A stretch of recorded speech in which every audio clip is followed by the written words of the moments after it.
please. Thank you, sir. Very kind, sir. You have an excellent mustache. That mustache is very well groomed. It's a beautiful mustache. You like when I speak like this, Pepe? You like this, don't you? It's very pleasant. You love it. All right. Right. Let's get the show on the road, shall we, Pepe? Pepe Bartholomew of Dreams. Just do it. Make your dreams come true. Do it. Nothing is impossible. Oh, look at this lad. Your dreams come true. Oh, a bit naughty, isn't he? Apollo Cochrane, if you know, he's being a little bit naughty, if you ask me. All right. Okay, let's do this. Tally-ho, if you would please, sir. Tally-ho. Tally-ho. I say, old chap. Dispense with the fish and chips. It's time. It is time.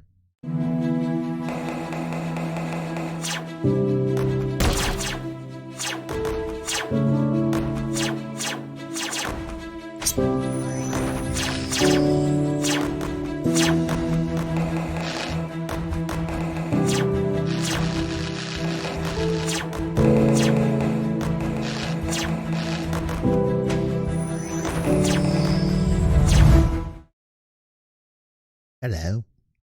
Welcome to another Inside Star Citizen review. Tonight, we're going to be talking about many different subjects. Tonight's subject, it seems as if the Anvil Spartan will make an appearance. So we will go over the different specifications of the Spartan. And we will also be talking about the Redeemer, if you will. A lot of people saying, uh-oh, I'm not quite sure what the design of this Redeemer is.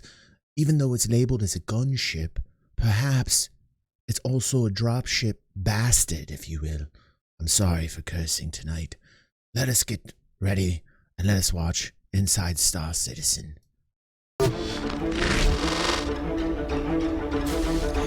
We're sitting on the Pyro 4. Storms have been raging for ages. You can't get a ship down there. Turbulence is too much. Visibility is completely shot.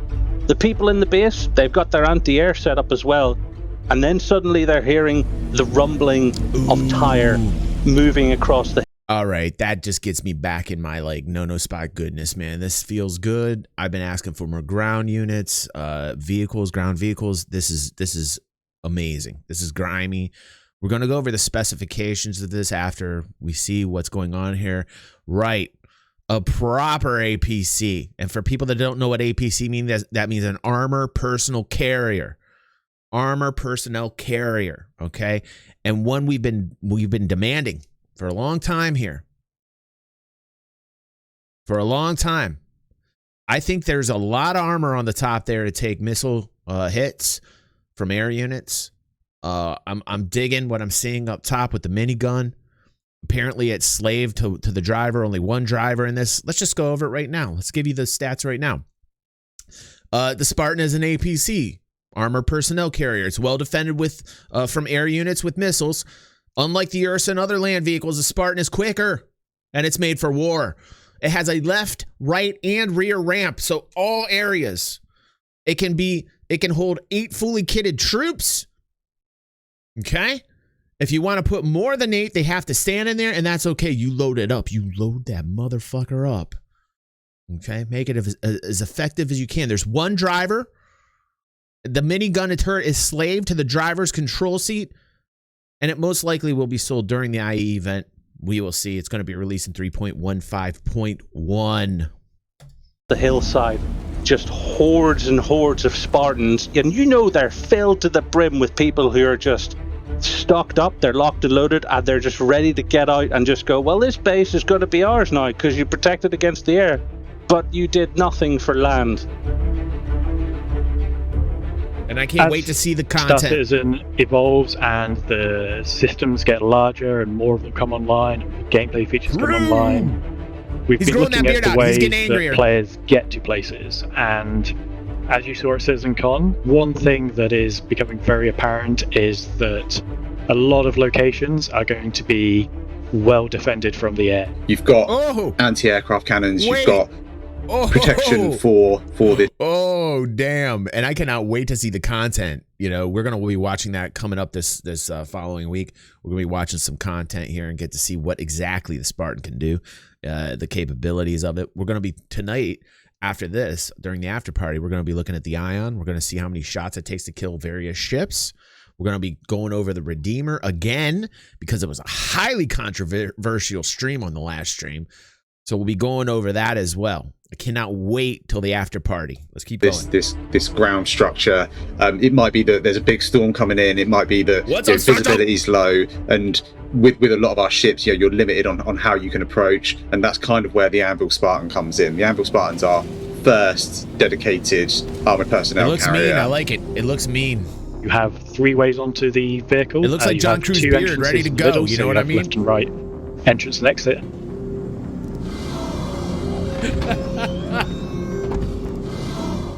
And then you have a more traditional troop transport rear folding ramp.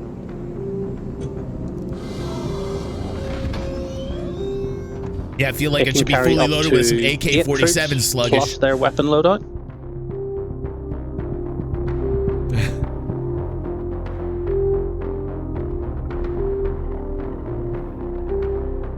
It's got space for 1 crew member who's going to drive the thing. Right here, Astro. It's fast because if it wasn't fast, you may as well just run there yourself. Anvil's a very well developed manufacturer within our universe, and we had a really strong base already with the ballista. In terms of defense, it is quite well armored, especially compared to the ballista, and it retains the dual size 2 gun that is operated by the driver. And a lot of people say, well, what about the ballista? Why isn't the ballista as well armed? Well, it makes sense. A lot of AA units that you see in real life also, they can only do so much when they're armoring with it because the payload that they have on. So it's quite interesting if you look at it on APCs versus AA units on the armor. On top of the cap. The Spartan is built off the same chassis that the Anvil Ballista is, which is we're terming the Anvil Atlas. The Anvil Atlas is the shared platform that both the Ballista and the Spartan sit on. That's a war machine. While it may dude. seat like 8 troops in the vehicle, I don't see why you couldn't cram literally as many as can sit down or stand up on top of it. Just may want to be careful of the turret on the vehicle itself. I mean, I tested it. You can definitely shoot your friend if they're on top of it. Because there's nothing to stop it doing that. Fucking mow down their legs. Just hack them off at the calves. Just cut their legs in half. I love it. I want to see that. I'm glad it is designed that way, man. I don't want anything on top of this motherfucker trying to board me. I want the gun to just swivel around and hack off calves. Just hack off the motherfucking calves. One of the sort of visual features a lot of people notice on the exterior of the Spartan is the ladders on the side, and at the initial release these are unfortunately not usable, but they are fully intended that players will be able to get on them in the future and then clamber on top of the vehicle, and then it's up to you whether you want to do some offensive or defensive. We're going to be going over the Ion capabilities. The Spartan releases straight into the game. Got a video after you'll appreciate it. And I'm super excited to see how players use it. We always have our intention, but there's always cooler and innovative ways. All right. Milk has me fixated on this shirt. What? A Thomas the Train fucking t-shirt. John Crew, you beast of a man, you. Look at that. His masculinity is oozing. He doesn't give a fuck. John Crew gives 0 fucks. Thomas the Train all day long song. That's what Thomas Crew says. Fuck you, he says. I'll select whatever shirt I want. This motherfucking locomotive coming to your town, bitches. That's what he's saying. That's what Crew says. Game in Star Citizen Alpha 3.15.1, and I'm super excited to see how players use it. We always have our intention, but there's always cooler and innovative ways that players just now noticed it. That's great. Thanks, dude. Milk, that's wonderful, dude. The Anvil Spartan is the latest ground vehicle making its way to the persistent universe, and doing so straight to drivable during this year's IAE festivities. That's great. So be sure you check out the website for all the remaining details. Thank you, up Milk. next, that was good. A ship whose journey from concept to reality took a different path than most. The Aegis Redeemer is up next in our IAE special Inside Star Citizen. The Redeemer is the first ship that was actually designed by the backers. It sort of was a product of its time, and the game evolved quite a lot since then. And a lot of people angry because of what I talked about, how I would still use it as a motherfucking dropship. Even though people say, well, it's a gunship. SIG designated the fact that it's a gunship, DG. The things that we had seen, I don't give a fuck. I will cram people in this. I still think it's a dropship with gunship capabilities. All right? All right. We'll talk about it afterwards. We wanted to reinvent the ship, and it's quite a different beast from back then. It can take out land units like a boss. A boss. We saw that. We've spoken in the past about how the Redeemer was originally a hybrid dropship gunship, and over time we've expanded the lineup of our ships to make the dropship side of the Redeemer redundant. So it was decided that we would fully focus on the gunship side. It is there. Hybrid dropship gunship with more focus later on as they started to go through this, and crew had to redesign the Redeemer towards a gunship, but those dropship elements are still there. They're way there. With the 2 shields and the amount of punishment that it can take, you'd be stupid not to load up something inside of this thing getting ready to go. Whether it's an operation where you're going down trying to fucking hunker down and keep something safe, like a base or a base of operations, you wanna put one of these down on that fucking spot or around it. You know, it just makes sense. To come to an area. This isn't a ship that you're going to chase after other ships to kill the fucking ship. This is not that kind of ship. It's not meant to be like a hunter predator type fucking ship. You know, like you're not going to be going out like looking for ships to kill. I mean, I'm sure you can. You know, you got noobs around you. I'm sure you can do it. But this is the type of ship that's a high value target where ships are coming at it. That's why there's so many motherfucking guns on it. Absolutely annihilate and control the skies and the ground around it. I'd say the Redeemer is good for a group who want good offense while also having pretty decent defense. At the front of the ship, we have the cockpit, which obviously holds the pilot seat and dashboard. I want to see her more on Inside Star Citizen, just saying. Jared? When it came to the Redeemer cockpit, we actually used the Gladius as a base. We wanted to make sure we had very good visibility, and obviously the Gladius has that. It's not exactly the same as the Gladius, but you might see the similarities there once you're piloting the Redeemer. The pilot guns are ballistic cannons.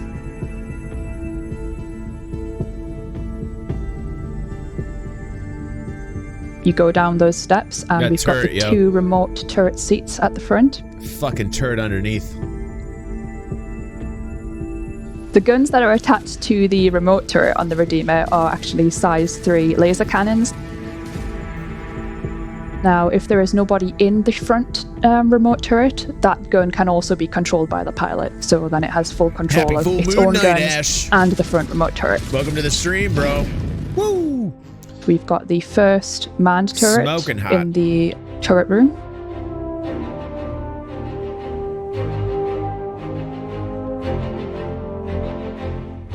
The manned turrets are using size 5 ballistic Gatlings.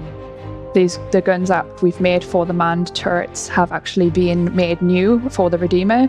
Not specific to the Redeemer, but this is the first time that you'll get to see them and use them. We have the 4 crew seats they did a good job in the turret room as well. Showcasing the turrets, man. And then behind there is the component room where you can access all of the components. We have huge power plant, shield generators, coolers. They are massive. This thing needs to be able to handle a lot of damage. Period. That should never change. Listen, for the people that think it's OP on the defensive side, don't listen to those people. I cannot tell you how important it is for the developers. I know a lot of devs watch the show here, so I'm telling you guys, spread the word around inside Cloud Imperium. I know you guys are watching, like Donnie and others. If you're hearing people whining and bitching and going Care Bear mode because the fucking defensive capabilities are too OP, do not listen to that.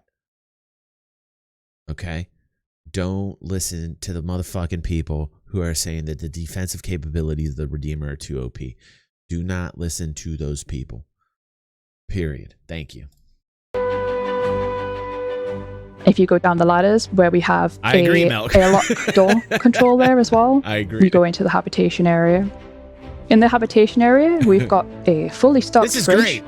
We showed this about a week and a half ago, where they got the fridge that has the MREs inside that you can actually use. So it's a usable fridge with the MREs inside. Awesome. Usable drinks. So, you know, you can have a little party in the habitation area of the Redeemer if you want. We've got 4 escape pods for the crew.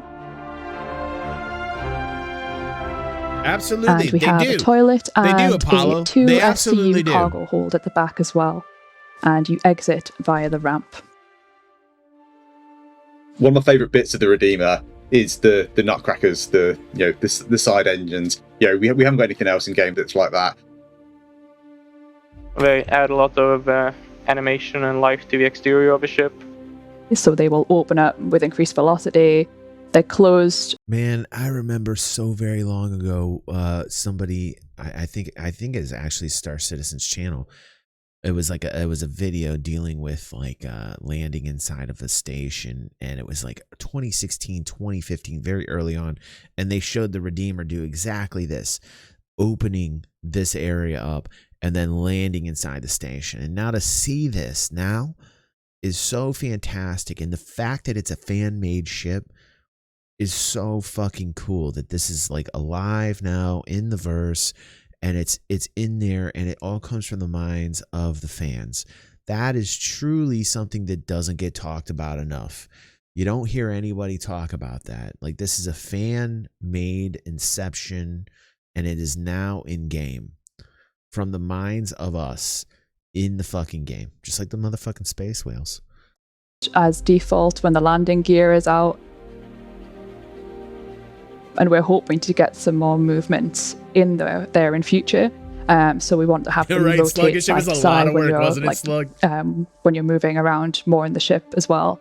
With all that said about the Redeemer, we've seen what it was, how it is now. How you doing, Sage? Good to see you, bro. I think there's only really one last thing to say about it, and it's something that we've said many, many times. I about love the boom various slang. ships, I and this love ship the in boom particular, slang, and Ash. a lot of ships, to the point where it has almost become a meme. But this is absolutely the ship that punches above its weight class. So what did we learn this week? Well, we learned that a Star Citizen continues to expand into new gameplay systems like inclement weather and new outpost systems with advanced anti-air. So too come with it the need for ground-based troop transports like the Anvil Spartan.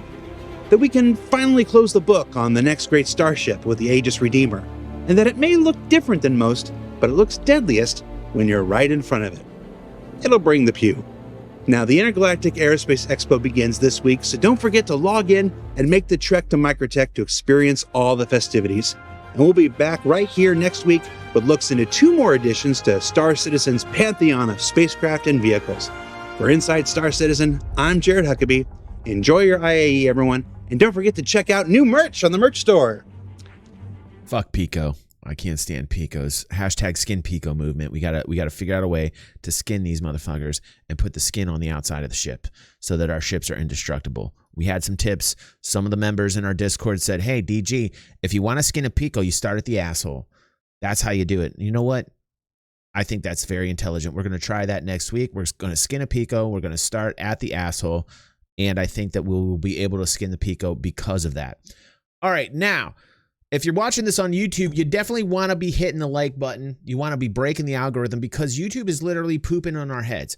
There's pooping and pooping and pooping, and poop is coming down from above. There is some holy war that YouTube is putting on DG360. I'm not quite sure what. It's some type of poop straps, if you will. The poop comes down, and then it straps me down, and I don't know what's going on, but there's definitely poop coming from the heavens and pooping on my head like for the past 2.5 weeks on views and everything. So push the like button, help us out, let us clear the poop away, and let us be have a sunshiny day for DG so that I don't wake up with YouTube poop all over me. Thank you so much. And now we are going to have a binding poop, if you will, Sluggish. Right. There is a binding spell of poop coming from YouTube. It's as if they are pooping, and I'm like, and I said this earlier, I'm like, please, sir, please, can I have another? It's cold outside. It's nice and warm. Please poop on me again. I love it so much. But anyhow, we are going to have an after party. If you're not watching here live, you got to be here. You just got to be here. Now we're going to have a fun party time. Let's do it. Let's get into the party. And I want to talk ships. We're going to